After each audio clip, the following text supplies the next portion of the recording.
What's up, Overwatchers? This is Matrym. The past couple of weeks, we've been getting some news articles, leaks, rumors, whatever you'd like to say, in regards to how localization is going to impact Overwatch League. Now, right now, everybody is just scrambling for any bit of information they can about how the Overwatch League is going to function, so naturally they just grab a hold of each tidbit and are just squeezing it for as much information as they can, which is leading to some peculiar conclusions because each bit of information is kind of treated by itself instead of looking at all of them as a whole and all of the other information that we've gotten previous to this. So I thought that I would kind of make a video connecting the dots, so to speak, to help everybody understand what's happening in localization and maybe break up some of these false assumptions that we have about how it's going to impact the Overwatch League. And we're probably going to make some assumptions based on a more business standpoint about what the future of localization could be across all of esports, because if this is even slightly successful, we will see it hit and affect so many other esports outside of this. So, without any further ado, what the cha is localization, some of you may be asking. Localization is where teams or orgs are going to bid to get into the Overwatch League by buying rights to specific locations. And with these rights, they're going to make these cities or locations part of themselves and part of their branding. Additionally, they have to have the ability to host events from this location, whether it be building a stadium or just having a venue of some sort. We don't know the exact details. I venture to say most people are probably just going to lean into getting a stadium of their own for reasons we'll go into later. So, we're already kind of seeing this happen to some degree. None of these are officially confirmed yet, but we've seen that Detroit Renegades has started to brand itself this way. NRG just had that deal that went through with Washington, D.C. becoming a sponsor, so now they're the Washington, D.C. NRG.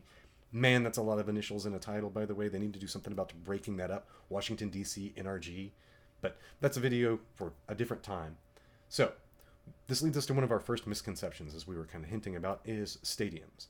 We don't necessarily know how stadiums are going to function, and a lot of people, whenever they envision stadiums, they think of something like Dallas Cowboys AT&T Stadium, where it seats like 50,000 people, and that is just not going to be the case for esports. These first couple of stadiums are probably going to be relatively small, very similar to Riot's LCS studios. I apologize, I'm going to be making several references to Riot and the LCS as I go through this, as well as CSGO. These are just games that I'm most familiar with. If it's not your cup of tea, I apologize. But yeah, we're not going to be seeing stadiums that seat several thousand on very many occasions. I believe that the Washington, D.C. NRG stadium will, but we don't know how that's going to be laid out. But more often than not, most stadiums are going to probably lean to a couple of hundred people. So that means the fact that there's going to be a cost of buy-in and a cost of maintaining these facilities, which means that one of the first impacts that we have to look at is that in order to get into the Overwatch League, it's going to take some type of money and financial backing. There's no ifs, ands, or buts to this. It's just going to require finances to get in, which is going to mean that some orgs have had to branch out and to look for different sponsorships or for potentially giving certain people rights to move in and use their branding, as we've seen with some celebrities coming in, sports figures, sports organizations coming in. Now, a lot of people are like, well, rip, that means that player-run orgs are just done. Well, probably for Season 1 we won't be seeing any of them, but as we move further and further and further into the Overwatch League each additional year, more teams will probably be brought in, and there's a chance that they could probably bid to buy some of the less seen locales. Like, and I'm just going to throw out a name, let's say Cleveland. No offense to anybody from Cleveland, but let's be honest, it's probably not the esports mecca that LA or New York could be. So player-run orgs might not get the place that they want to play at, but they can at least probably get in at some point just with a small amount of finance that nobody's trying to compete with them to get in for. So, now that we've talked about that, that leads to one of the next impacts, which is how much is this going to be? Right now, there is in the Sports Business Journal a article that's been floating around that everybody's been talking about, which has a quote that says that it's anywhere between $2 to $3 million for location, but can go up to 5 times that amount.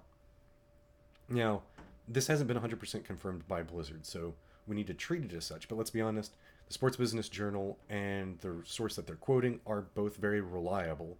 So we'll treat it as fact for right now. But it's important to realize the fact that that might have just been a bubble that Blizzard put out to go, how much is localization? Because really, right now, this is something brand new. Everybody needs to realize this is uncharted territory. So them going, hey, maybe 15 million? We don't know. That could have been thrown out. Now, that being said, it's important to remember that this is going to be entirely business sided, guys. Don't think the fact that Blizzard's going to say, this is $15 million for LA, and by the way, Cloud9, you have to pay us $15 million for this. If nobody wants to spend the $15 million for LA, nobody's going to, and the price could drop because of that. Now, another thing we need to know is the fact that during an interview in Korea, Nate Nazir said the fact that there was going to be bidding for locations. Inside of this article, it isn't mentioned whether or not the fact that bidding is what drove the price to that amount. Maybe it started at 2 to 3 million, but competing orgs went back and forth to where it pushed it all the way up to this $15 million price range. So, irregardless, let's just say that it could be 15 million. Now, everybody's just, first immediate reaction was, see, this is just proof Overwatch League's gonna fail. There's just no way. Blizzard doesn't know what it's doing. $15 million is ludicrous. Well, that's not necessarily for us to say. That's kind of your opinion, and you're interjecting it inside there. The market will determine value. If nobody gets it, like I said, it'll go down. But there could be potential reasons why that $15 million is extremely quantifiable, and orgs would be competing to get it to that value. Let's start off with some of the basics to go with. It gives you a hometown advantage for a lot of things. Right now, a lot of esports is based out of Los Angeles. We have Blizzard that's based out of Los Angeles. We have Riot that's based out of Los Angeles, and the LCS that's based out of Los Angeles. So by getting into LA, you now have a proven area that has had success with weekly events being run as the LCS does. And so you know you're moving into an area that you can potentially sell tickets for. Plus you have hometown advantage for LCS and anything that Blizzard's doing. Kind of makes you the hometown team. So past that, they've also have a proven track record with very large events for esports, which again with the LCS selling out Staples Center several times. Oh, I don't know if sold out, but just sold a whole bunch of tickets for. So it gives you a great place to build your brand up. Now, that's a big part of this, because one of the big comparisons, again going back to League of Legends, is everybody goes, oh my gosh, well it's like only $1 million to get into like LCS. Why would it be like 2 to 3 million or 50 million? That's just absolutely insane. Well, keep in mind there is no relegation in the Overwatch League. That's extremely important to know as you're looking at these money factors. Because while it's $1 million to get into the LCS, think about it. If you're a team that was in the LCS, you were competing, you got put into relegations, and you went down, you got kicked out, now you have to buy your way back in. That means that you had existing contracts that now are getting taken down. You've now been removed out. You have to rework all of your contracts, come back in, and purchase that. So you had original costs that you were spending. That all is null and void now. That you have to spend $1 million and then rebuild the team after that. It's just $1 million for the spot, from what we understand. It's not even the rosters or anything else. So don't say that $1 million is lowballing. And by the way, that's also from like a year or so ago. Prices have probably gone up since then. A big part of that too is if you get relegated, I'm willing to bet your sponsors weren't too pleased with you, aren't going to follow in. Because let's be honest, anybody that's sponsoring is going to be like, oh yeah, you got relegated. Let me just throw you more money your way. It's going to go great. It'll be fine. Don't worry about it. So you're probably going to lose a lot of sponsorships, and in addition to spending a lot of money to get back into the LCS. So I don't think it's a fair comparison to say, well, it's only $1 million. There's a lot of other additional costs that go into that, and expenses for an organization. One of the big factors, since there is no relegation, is the fact that we don't know the time length that these agreements have been met with. Let's say the fact that it's anywhere between 5 to 10 years. Let's lowball it and say 5 years. And by purchasing and spending this $15 million, you get LA with no relegations for 5 years to build a foundation in a community that is already established with esports. That's not the worst deal in the whole world. Additionally, one more factor we don't know is localization, are these buyout prices going to affect all Blizzard brandings or just Overwatch? Because if it's everything Blizzard does for the next 5 to 10 years, congratulations, you're in with Hearthstone, Heroes of the Storm, World of Warcraft Arena, etc., etc., etc. Anything new that they're putting out, there's some value to be had in that as well. So be careful whenever you just go, oh, it's $15 million, that's a lot of money, there's no way that this could be worthwhile. There could actually be significant factors why it could be good, and we don't know why it got to that value to start with. So while we can trust the source, keep in mind factors could have changed, and we don't know how we got to that value. Don't just immediately jump to one conclusion. So this leads us into the goal of localization. Localization's main premise is, one of the main premises is probably to garner views and help with viewership for just the average viewer. Now, I know a lot of you are just sitting back and going like, oh, well, I've watched everything on Twitch. This is the way I like it. I don't need localization. Localization does not matter to me. Okay, well, you're already watching esports. You're not the new people that esports is trying to garner and bring into esports. You're already here, buddy. We're trying to, like, what this is trying to do is it's trying to find other people. Now, will it be successful? We don't know. This has never been done before. But let's be honest, we're going to have local news that's going to be covering events potentially. You're going to have the ability to just grab a friend and bring them to something. And by the way, if you're a esports viewer right now, the ability to go and watch something far closer is absolutely amazing to do. The ability to just go watch an event live is just game changing if you enjoy esports, and I recommend everybody get the chance, and hopefully you will here soon with localization. Now, in addition to just getting new viewers, there is a big part of this, and that's sponsors. Sponsors tend to actually prefer to sponsor things locally, not nationally and globally. And so that means the fact that it's going to bring in the ability to have a whole bunch more sponsorship relations if you are based out of a specific area.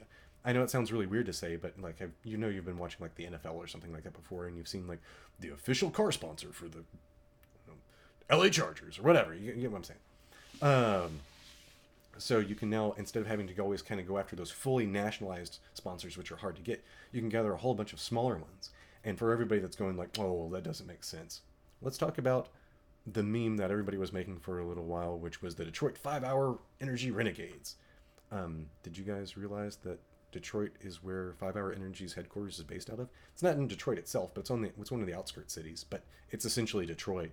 So yes, localization is very important to sponsors because they want to sponsor locally so they can get that revenue locally. It's extremely efficient and valuable for sponsors, so it becomes valuable for orgs, which allows them to bring in more money, further benefiting all of esports in general. Now, there is one small thing that I've seen tossed about that I'm just going to kind of tack into this, which is where a lot of people say that localization only affects orgs and I only care about players, and everybody that watches esports only cares about players. We don't care about orgs. That is 100% not true. I personally have friends that is just like a die-hard Cloud9 fan. Doesn't matter the game, doesn't matter what's going on. If Cloud9's playing in it, that's who he's rooting for. He just really likes Jack, and so that's his team for this day forward. And if you need something more relevant that you can actually go and read about, look at what happened in League of Legends whenever CLG's Doublelift switched from CLG to join the rival TSM. And holy crap, did CLG fans not know how to react to that. They were like, do I follow Doublelift? But I love CLG. How do I handle? So there are plenty of people out there that actually do care about orgs. So one, following an org is important for these people. Two, a stable foundation and a way for orgs to make money means that players make more money, which means the fact that it's just a general growth bubble that can happen for esports. It's a good thing. You want localized sponsors to occur. Even if you don't think that localization will bring in new viewers directly by being placed in a spot, it will definitely bring in more sponsorships, which will help bring in more viewers. So, one of the last things I want to talk about is the lack of information. Because let's be honest, the lack of information has been what's leading to everybody just craving every little bit that they can about Overwatch League news. And everybody, I've seen this happen, well, I wouldn't say everybody. I've regularly seen people go, well, it's supposed to happen in third quarter. That's just a couple of months away, and we haven't gotten all the details finalized. That just means that this is just no way that this is going to happen.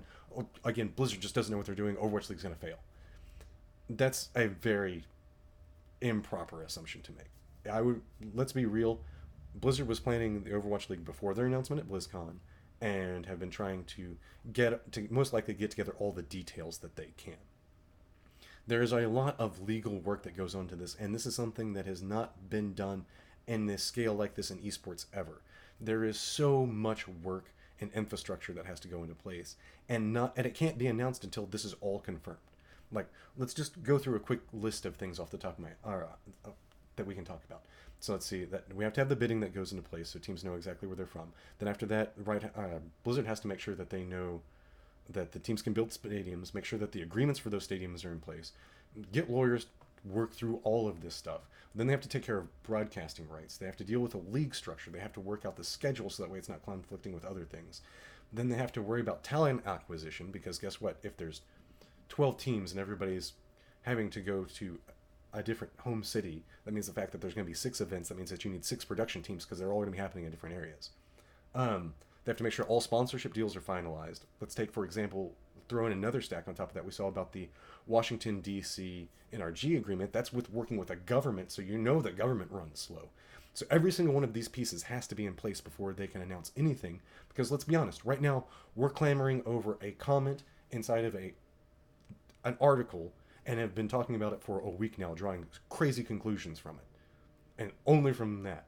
So imagine whenever they put out any information, everybody would be like, see, I told you, they did this, and they said they were going to do this, and this is just crazy. Like, let's talk about the Combine for a second, which doesn't look like it's going to happen this season, but might happen next season.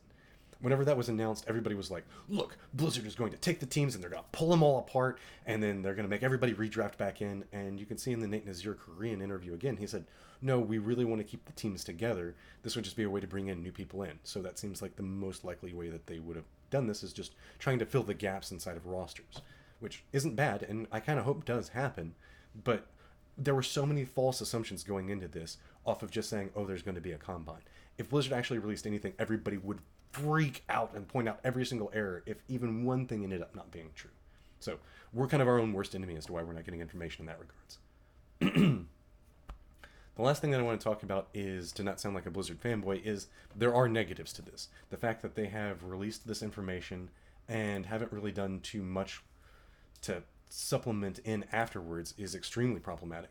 It means the fact that orgs are nervous about moving into the scene, which is a big problem. If orgs aren't coming in and don't know they have a sure footing in here, they're not going to pick up these teams that are trying to work their way up in the ladder and get sponsored.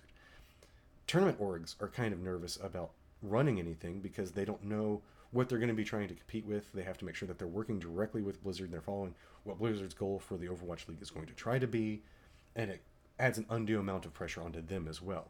Because the last point is, sponsors are extremely nervous about moving in. They don't know what to make of the Overwatch League. They don't know what's going to happen inside of it. They don't know how it's going to progress, so they don't necessarily want to put money into it. And by not putting in money into it, that means that tournament organizers are having trouble finding sponsors. It means that teams are having trouble finding sponsors. It's a very big problem right now inside the scene, and until we get information, everybody's just kind of having to struggle through with what they can make do.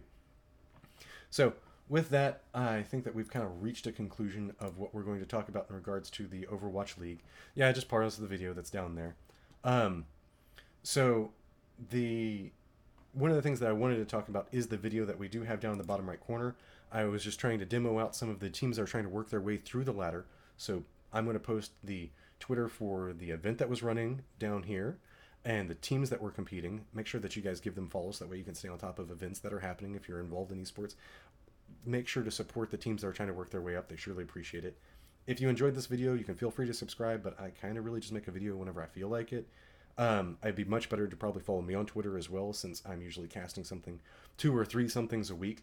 And I hope that you guys enjoyed the video.